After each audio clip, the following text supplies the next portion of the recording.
Alright guys, so it's my favorite time of year, springtime, and not for the normal reasons you would think of. So every year in the city I live in, they have a bulky item trash pickup. So I typically drive around every year just to see what I can find. Here's what I got today.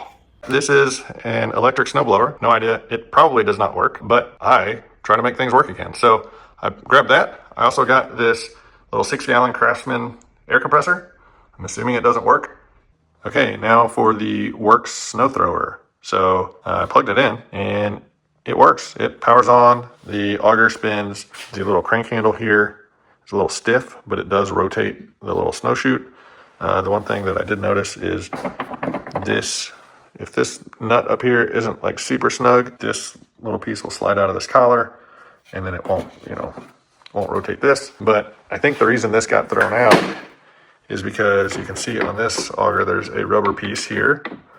And on this side, you can see they're all broken and gone. So it looks like the left side is gone. The right side's still there.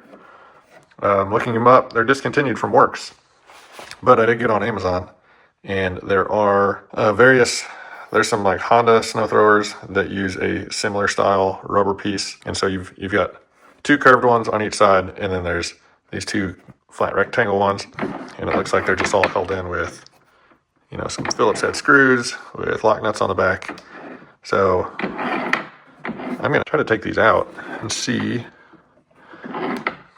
So they don't really make these where they're replaceable easily. So these center 3 are riveted in. I don't know why they didn't rivet in all of them, because if you can't, you can remove the start and the end ones, but if you can't get the center ones out without drilling them, what's the point of having those others? Okay, well, I now understand why these are discontinued. It's not a great design. So when they offered replacements, you got the entire steel piece instead of just making a rubber piece that you could swap on and off. They manufactured it, so the whole steel and rubber assembly bolts together. So not saying these can't be fixed. Like I said, I'm going to drill out these rivets, and this piece already broke off. I was going to see if I could trace this on a piece of paper, get an accurate measurement to try to see if I can find something that will work, that maybe happens to be roughly the same size. If not, see if I can find just some like reinforced rubber sheet that I can cut my own, and then just find some replacement hardware. Okay, so when I tried to lay it out flat, it just crumbled. There's another piece over there.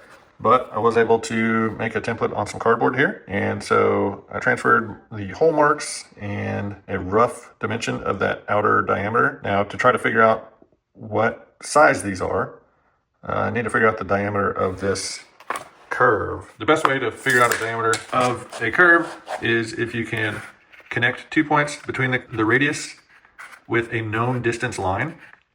So for example, this straight line here, I put the tip of the ruler against here and lined this up so it was on a whole number. So I did 80 millimeters there. And then I marked the direct center at 40 millimeters.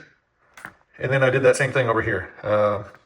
Put the edge of the ruler here, pivoted it so it was touching the 80 millimeter mark, marked the center at 40 millimeters.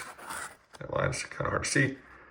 And then if you do a perpendicular line from the center point of that line that bisects the curve and draw those points out, it brought my center point to here. Now I can just measure from there to my curve, and it's right at 100 millimeters or just shy of 4 inches.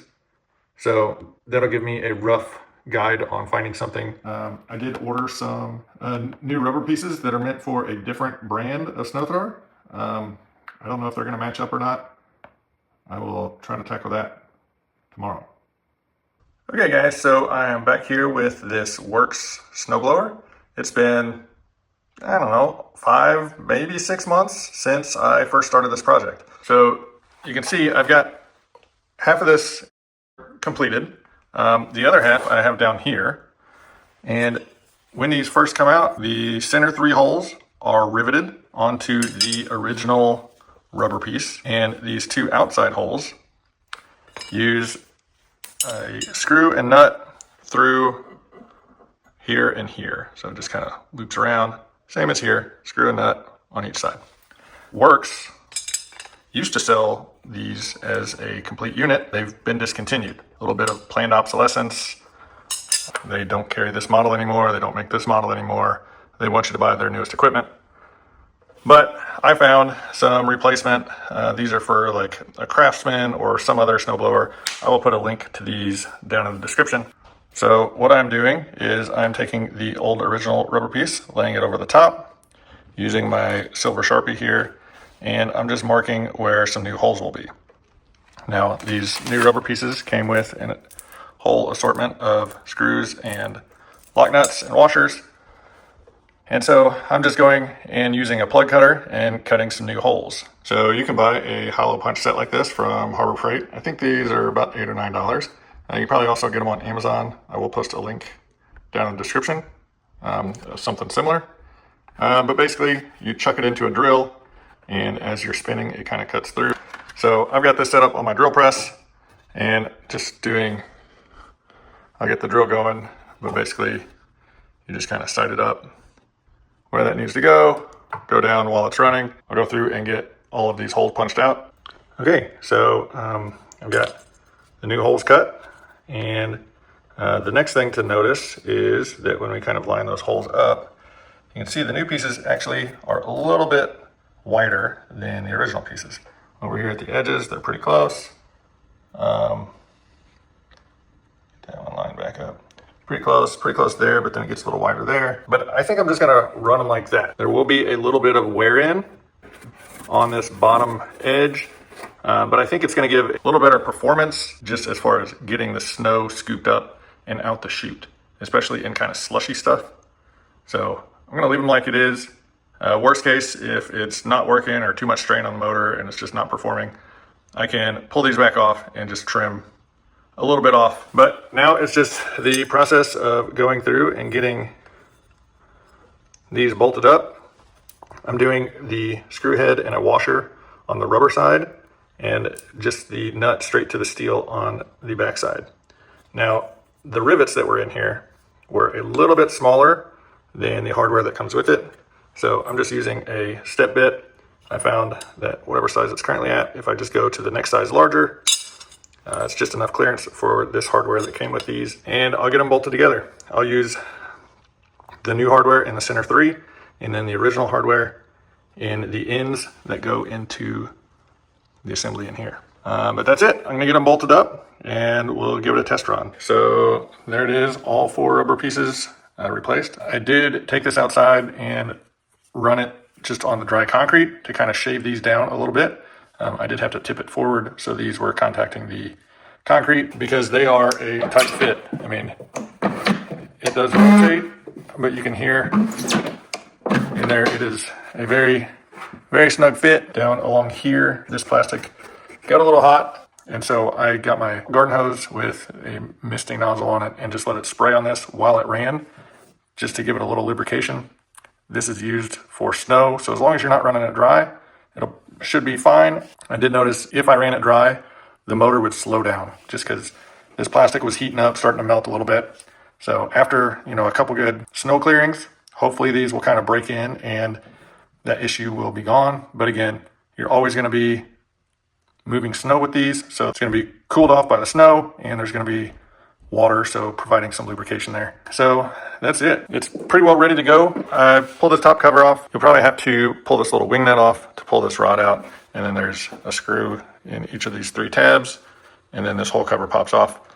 This chute, there's like a little gear in here, just a little plastic gear teeth that align with holes that are halfway around the chute, and as you turn this, it turns the chute. I did clean that out. I did apply a little bit of waterproof grease all the way around there, and around this area there's like a little spring detent with some notches. Just as you turn this, it kind of locks into place to keep it from kind of free spinning.